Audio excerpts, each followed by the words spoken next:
Natalie. And this is Twila and Natalie. We're doing a little mini show today where we're still going to talk to you about the joys and pitfalls of being a grown woman, but in a shortened version as we are between seasons. Yeah, we're on a break. This is so you can scratch that itch. Yeah, because that sounds appropriate. Okay, today we're talking about gratitude. Gratitude. Yeah. Do you find that it's something that you practice in your life? I do today. I did not up until probably a couple years ago. I didn't practice it very well until Oprah told me to.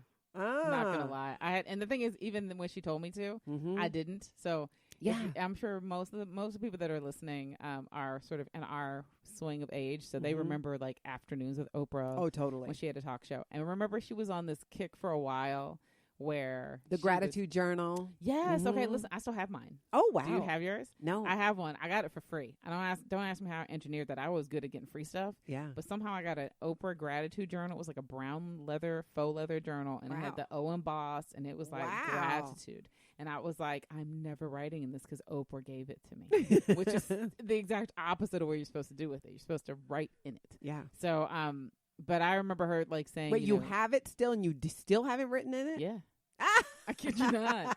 I'm grateful that she gave me something. So, yeah. But I still haven't used it to this day. I look at it all the time like, oh, that's cute. Wow. Yeah, but I remember thinking when she first said that, you should be more grateful for your life and enjoy the everyday things and the little things. And she would say that her gratitude journal was just like 3 things every morning. And it'd be like, I like my warm slippers. I'm grateful for a roof over my head. I'm grateful to be breathing. Yeah. And I would wake up in the morning and be like, I gotta go to a crappy job today. I think I missed my bus again. Yeah. I couldn't find the thing to be joyful about or have gratitude about, so I just would never do it. Oprah really, I feel, and maybe it's just our generation, maybe it was happening before and we didn't know, but I feel really opened the door to that idea of expressing and experiencing and showing gratitude. When I was first seeing it, my first thought was, easy to say for the rich, famous woman. Yes. Okay. But you know what? That wasn't that. And I felt that for a while. Yeah. And I had my son, I think my kids then were like 7 and 9, and I had just had a baby, and I felt fat and disgusting, and I was just overwhelmed, And I felt when I sat down, then I remember I used to do my laundry and pile it all up in the living room. And then when Oprah would come on, that was my folding time. Right. Okay. And I would watch it. I used to have to tape her because I would be riding the bus home. So I would tape her on my VCR with my one tape that was like, I had a tape reserved for Oprah. Yeah. A tape reserved. Okay. So, there was like, it was Sophie's Choice. It's not like the DVR, the salad days. This was back in the day. Yeah. So if you wanted to watch soap operas and Oprah, you had to put them on the same tape, but they don't last that long. Mm-hmm. So you had to decide, like, is it going to be Young and the Restless Day or is it going to be Oprah Day? Mm-hmm. And then when Oprah would talk about things that didn't pertain to my life because I wasn't married and didn't have children at the time. Yeah. So if she talked about families, I was like, nope, it's a Young and the Restless Day. Yeah, that's right. Skipping it. Yeah. Then it'd be like, if it was like an important day or celebrity, I'd be like, I could tape Oprah today. It's deep today. Yeah. So I would tape her and I would watch her when I got home with my like awful tuna helper dinner or whatever, cheap boxed dinner I could get a hold of, and like try to have it wash over me. Yeah. I would try to glean. I would in my head think I won't ever get there, which is so funny to think now where I am. Yeah. That I used to think as a 20-year-old that those kind of things were unattainable to me. Yeah. But I would do my best to go, but Oprah's talking, so I'm listening. Yeah. So somehow was open to the channel. Yeah. Even though I wasn't like willing to practice. Yeah, it planted the seed for me. Yeah. And it wasn't until, and I can really remember when I really started feeling and grasping and understanding gratitude. And it was at that time in my life where, if you've been listening to the show, I grew up in Scientology and I left as an adult. Mm-hmm. After I left and I suddenly had the freedom to make my own decisions, the freedom to, what am I going to do on this Sunday? Maybe I want to read a book at 2 p.m. without feeling all this pressure that I should be doing something for them, that I should be volunteering my time at the church, or I should be at the church studying, that all my time should be towards that. Right. As I started to process it, I started to also process how I feel about things. I was raised to believe that homosexuality was an aberration because that's what's taught within Scientology. Mm-hmm. And I'd ask myself, how do I really feel about it? And that's not how I felt about it.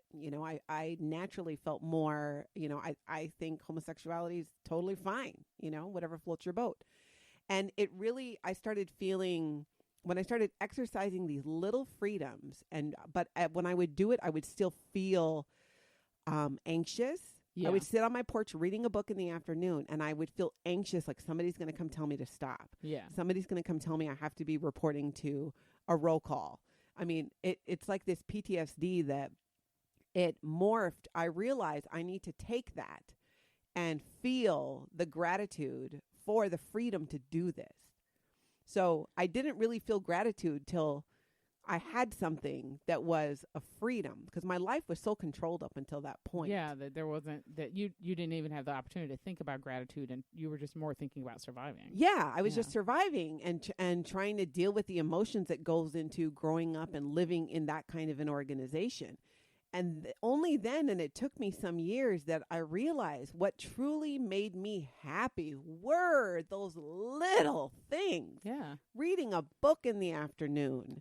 Well, having my bed not completely messed up when I wake up. I mean, the tiniest thing. But I remember, as one of the things that struck me most clearly about you when we met was, and you were very clear about this. You said, you said that you were part of that organization for most of your life, and that you felt like they took a lot of your joy. And I remember you distinctly saying to me, "I refuse to let them have one more ounce of my joy."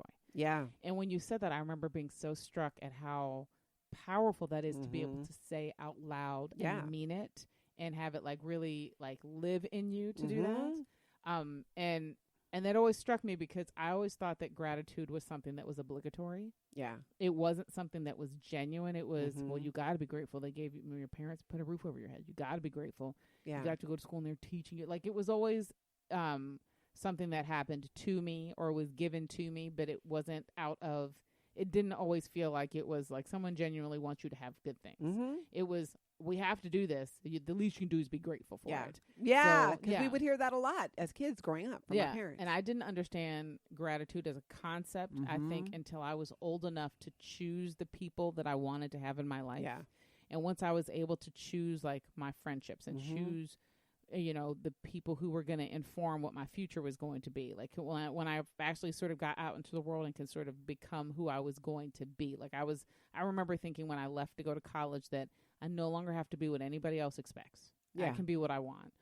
And the first step to that was like making sure that I only surround myself with people that I really want to be around. Yeah. And I remember not even understanding that there was a word for that feeling of when you have people in your life that aren't your family, but you love them like their family. Yeah. Because they sometimes more than your family. Yeah, because they just care about you and they get you. They accept you. Yeah, and I remember not having vocabulary for it and wanting to express to somebody that I just genuinely appreciate you so much. Yeah. And I remember them sort of circling back and sort of hitting on the word gratitude. Like, you don't have to be grateful to be, that we're friends. I'm happy to be your friend. And it was like, ding, ding, ding. I'm grateful. Yeah. I'm grateful because I have people that care. I have people that won't let me go hungry when I'm super poor, or won't let me work myself into the ground, or won't let me mess up on that class. That are not legally obligated to keep me alive. Yeah. Like, I don't owe them something. Yeah. When this is all said and done. It's different. In an ideal world, we should be, I wish, now that I've been able to experience truly what gratitude is, that I wish I could have expressed that with my family in those ways, with those, when you're younger, with those people learning closest that, to you. and I'm learning that that's a tough thing to do even now as an adult. I think the way that I feel like the way that I express gratitude, like with my parents and my elder relatives, is just by not rocking the boat sometimes. Well, I think sometimes that's plenty. Yeah, sometimes that's all I can do. But I think I'm much more effusive and demonstrative with my actual, like, girlfriends, like my tribe of girls. I'm absolutely much more effusive with my children in terms of, like, I want my children to know that I am grateful that I had them. Yeah. Because I explain to them all the time that I was a certain kind of person before you came along. And because of you, very much because of you, I am now a different person and a person I like better. And it's not like, oh, I I'm a mother, so it makes. I said, no, you made me a better version of me because I'm more thoughtful and curious and engage with the world around me, because now I get to see it all over again. Yeah. And I want you to, and I want to be able to teach you and guide you through it. So now I'm actually engaged with my life in a way that I wasn't. Yeah. And I'm super grateful for that. I think that, what goes hand in hand with gratitude in my experience is being present. Yeah, absolutely. You gotta be, absolutely. And that happens a lot when we're older. Yeah. I know for me, it happened when I was older. It wasn't just leaving Scientology. It was other things too. It was losing my mom when my mom passed. It was now having a grandchild. I had the best time yesterday. I put a towel out in the yard. I sat down on it with him and we just blew bubbles. Yeah. And we watched the dog run around the yard. And you're so adorably, like, you're adorably obsessed with your grandson. I'm super obsessed. And I appreciate it so much. I already knew, I thought, when you said you were going to be a grandma. And I was worried about not being into it. Yeah. And I was like, oh no, you're going to have so much fun because now you finally get to see. You get to do that thing where we get to skip that step where we're raising kids. Half the job when you're raising kids is making sure they don't die. You're worried about all of the ways the world can harm them, and you have to protect them first. And sometimes that means you're sort of being in protection mode over being in affection mode. But when you have grandkids, you just get to love them.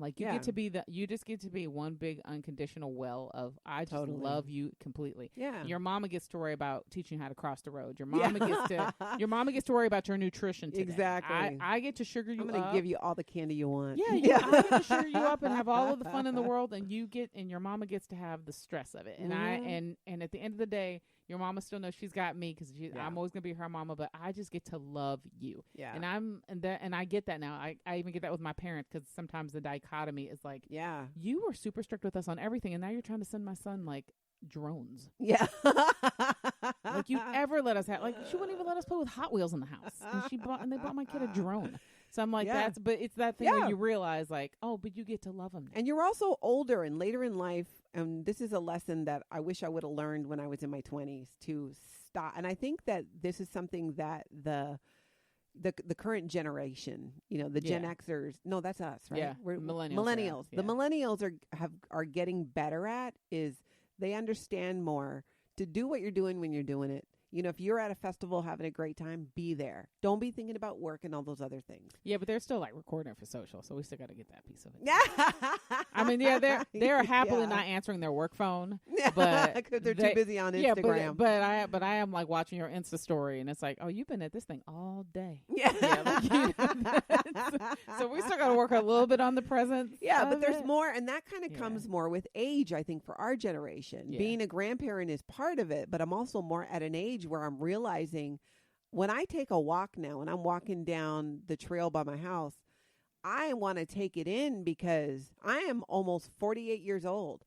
How many more? And you never know. Well, we now understand that time is finite. Exactly. Tomorrow's not promised. Yeah, nothing is promised. I think one of the most powerful things that happens to me now is I try to wake up every morning and have a moment where I'm just present in it. Yeah. Where I just go, I did not come with this. I completely stole it from, what's her name? The girl that stars in Jane the Virgin.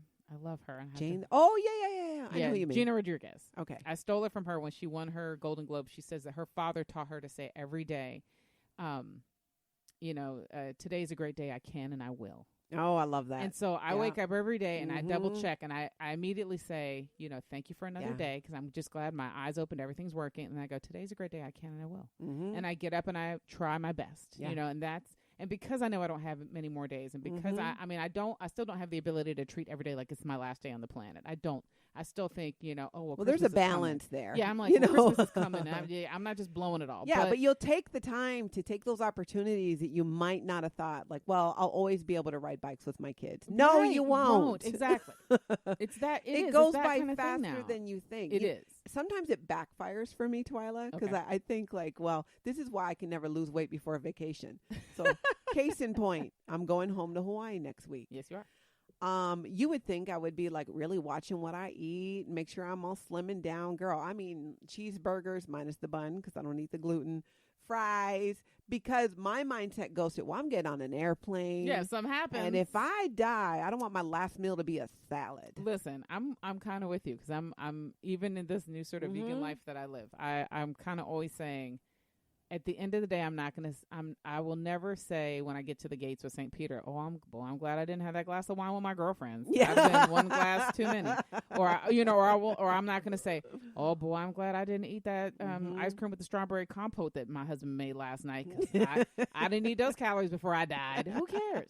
It's just, like you don't do anything. There's a balance. Yeah, there's a balance. Like you should just, like sometimes, like today's a perfect example. When we're done recording today, I'm going to go take my teenage son and we're going to go probably eat something crappy for lunch and then run some errands. You know why? Because 15-year-old boys never want to hang out with you. Yeah. And if he's unless you feed him. Yeah, exactly. Yeah. And I know the bribe, but I know we'll at least we'll be able to say we spent a summer day together doing something fun. And that's all that matters because one day I'm not going to be here and these are the things he's going to remember. Or one day he's going to be out in the world with his own family and these are going to be things that I remembered. That's right. Those are important and we should, I'm grateful for them and I'm grateful for the opportunity to have them. Yep, I agree. Well, I think to put a pin in it, I think you said it absolutely the best, that a large part of being in gratitude is being present. Yeah, you got to be there. You got to be present. It's a big part of why I quit drinking because I was realizing I was taking that too far. Well, but I'm celebrating, and you're not gonna, the way that you say, I'm like, I'm gonna not get to the pearly gates and be upset that I didn't have that one more glass of wine. Yeah. For me, it was the everyday wine was interfering with me being present and appreciating what was there. I was missing it. Yeah, absolutely. So everything, it's just about balance. I agree. Okay, so in the meantime, I promise we're working on season 2. We have new episodes coming. They will be here quite shortly if we get our act together. But in the meantime, we want you to follow us. Go to the website. Go to matriarchdm.com. Twila and Natalie has a page. You can listen to previous episodes. You can also email the show, hello@matriarchdm.com. We would love to hear from you. And, hey, while you're at it and you're, not doing a whole lot and you're listening, you're waiting for us, why don't you go to iTunes and subscribe to the podcast? It's free. It's free. And then the episodes just come to you. You don't have to think about it. You just get entertained every week when we release an episode. It just shows right up at your phone or your device that you love to use. Share it with your people. Absolutely. So in closing, we appreciate you. Thanks for listening, and we'll talk to you soon.